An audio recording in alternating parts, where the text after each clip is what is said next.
بسم اللہ الرحمن الرحیم۔ اللہم صلی علی سیدنا محمد وعلی آل سیدنا محمد وبارک وسلم۔ السلام علیکم۔ آج ہم سورۃ آل عمران کی آیت نمبر 195 سے شروع کریں گے۔ فاستجاب لهم ربهم انی لا اضیع عمل عامل منکم من ذکر او انثى بعضکم من بعض فالذین حاجروا واخرجوا من دیارهم وَأُوذُوا فِي سَبِيلِي وَقَاتَلُوا وَقُوتِلُوا لَأُكَفِّرَنَّ عَنْهُمْ سَيِّئَاتِهِمْ وَلَأُدْخِلَنَّهُمْ جَنَّاتٍ تَجْرِي مِنْ تَحْتِهَا الْأَنْهَارُ ثَوَابًا مِنْ عِنْدِ اللَّهِ وَاللَّهُ عِنْدَهُ حُسْنُ الثَّوَابِ۔ بس ان کے رب نے ان کی دعا قبول فرما لی کہ تم میں سے کسی کام کرنے والے کے کام کو ہوا وہ مرد ہو یا عورت میں ہرگز ضائع نہیں کرتا۔ تم آپس میں ایک دوسرے کے ہم جنس ہو، اسی لیے وہ لوگ جنہوں نے ہجرت کی اور اپنے گھروں سے نکال دیے گئے اور جنہیں میری راہ میں ایذا دی گئی اور جنہوں نے جہاد کیا اور شہید کیے گئے، میں ضرور ان کی برائیاں ان سے دور کر دوں گا اور بالیقین انہیں ان جنتوں میں لے جاؤں گا جن کے نیچے نہریں بہہ رہی ہیں۔ یہ ہے ثواب اللہ تعالیٰ کی طرف سے اور اللہ تعالیٰ ہی کے پاس بہترین ثواب ہے۔ یعنی تم سب انسان ہو اور میری نگاہ میں یکساں ہو۔ میرے ہاں یہ دستور نہیں ہے کہ عورت اور مرد، آقا اور غلام، کالے اور گورے، اونچ اور نیچ کے لیے انصاف کے اصول اور فیصلے کے معیار الگ الگ ہوں۔ روایت ہے کہ بعض غیر مسلم نبی صلی اللہ علیہ وآلہ وسلم کے پاس آئے اور کہا کہ موسیٰ عصا اور ید بیضاء لائے تھے۔ عیسیٰ علیہ السلام اندھوں کو بینا اور کوڑیوں کو اچھا کرتے تھے۔ دوسرے پیغمبر بھی کچھ نہ کچھ معجزے لائے تھے۔ آپ فرمائیں کہ آپ کیا لائے ہیں؟ اس پر آپ نے اس رکوع کے آغاز سے یہاں تک کی آیات تلاوت فرمائی اور ان سے کہا، میں تو یہ لایا ہوں۔ لا یغرنک تقلب الذین کفروا فی البلاد متاع قلیل ثم مأواہم جہنم وبئس المہاد۔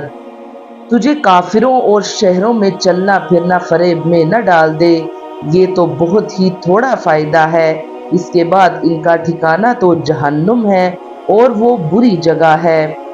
کفار کی ظاہری آن بان دیکھ کر بعض کمزور دلوں میں یہ خیال پیدا ہوتا کہ اگر یہ لوگ اللہ تعالیٰ کے نافرمان ہوتے تو کیا وہ یوں شان و شوکت سے زندگی بسر کرتے۔ اس خیال کا بھی ازالہ کر دیا کہ یہ ساری دھوم دھام عارضی ہے، اس کے بعد ان کا ٹھکانہ جہنم ہے۔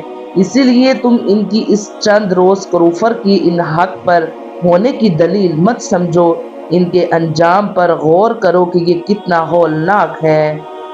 لیکن الذین اتقوا ربهم لهم جنات تجری من تحتها الانہار خالدین فیہا نزلا من عند اللہ وما عند اللہ خیر للابرار۔ لیکن جو لوگ اپنے رب سے ڈرتے رہے ان کے لیے جنتیں ہیں جن کے نیچے نہریں جاری ہیں، ان میں وہ ہمیشہ رہیں گے۔ یہ مہمانی ہے اللہ کی طرف سے اور نیکوکاروں کے لیے۔ جو کچھ اللہ تعالیٰ کے پاس ہے وہ بہت ہی بہتر ہے۔ ان کے برعکس وہ لوگ جن کے پاس عیش و عشرت کا سامان نہیں لیکن ان کے دل تقویٰ کے نور سے منور ہیں، اللہ تعالیٰ کی جناب میں ان کا بڑا بلند مقام ہے۔ جنت الفردوس میں یہ مہمان ہوں گے اور اللہ تعالیٰ ان کا میزبان ہوگا۔ وَإِنَّ مِنْ أَهْلِ الْكِتَابِ لَمْ يُؤْمِنُوا بِاللَّهِ وَمَا أُنْزِلَ إِلَيْكُمْ وَمَا أُنْزِلَ إِلَيْهِمْ خَاشِعِينَ لِلَّهِ لَا يَشْتَرُونَ بِآيَاتِ اللَّهِ ثَمَنًا قَلِيلًا أُولَئِكَ لَهُمْ أَجْرُهُمْ عِنْدَ رَبِّهِمْ إِنَّ اللَّهَ سَرِيعُ الْحِسَابِ۔ یقیناً اہل کتاب میں سے بعض ایسے بھی ہیں جو اللہ تعالیٰ پر ایمان لاتے ہیں اور تمہاری طرف جو اتارا گیا اور ان کی جانب جو نازل ہوا اس پر بھی اللہ تعالیٰ سے ڈرتے ہیں اور اللہ تعالیٰ کی آیتوں کو تھوڑی تھوڑی قیمت پر بیچتے بھی نہیں۔ ان کا بدلہ ان کے رب کے پاس ہے، یقیناً اللہ تعالیٰ جلد حساب لینے والا ہے۔ قبل ازیں اہل کتاب اور ان کے علماء کے عیوب و نقائص بیان کیے گئے تھے جس سے یہ وہم ہو سکتا تھا کہ شاید سب اہل کتاب اور ان کے سارے علماء ایک ہی کماش کے ہیں۔ قرآن حکیم نے اس غلط فہمی کو بھی دور فرما دیا کہ سب ایک جیسے نہیں، ان میں سے کہیں ایک بڑے پاک دل، نیک فطرت اور سلیم الطبع ہیں۔ یا ایہا الذین آمنوا اصبروا وصابروا ورابطوا واتقوا اللہ لعلکم تفلحون۔ اے ایمان والو، تم ثابت قدم رہو اور ایک دوسرے کو تھامے رکھو اور جہاد کے لیے تیار رہو اور اللہ تعالیٰ سے ڈرتے رہو تاکہ تم مراد کو پہنچو۔ قرآنی اصطلاح میں صبر بہت وسیع مفہوم رکھتا ہے۔ اس کی ایک قسم اللہ تعالیٰ کی اطاعت میں استقامت کا مظاہرہ ہے، دوسری قسم گناہوں کے لیے اپنی خواہشات کو دبانا ہے اور تیسری قسم تکلیفوں کو برداشت کرنا ہے۔ یہاں ان تینوں قسموں کے صبر کا حکم دیا گیا اور سرحدوں کی حفاظت میں جغرافی سرحدوں کی حفاظت بھی داخل ہے اور نظریاتی حفاظت بھی۔ اللہ تعالی ہمیں ان تمام احکام پر عمل کی توفیق عطا فرمائے، آمین۔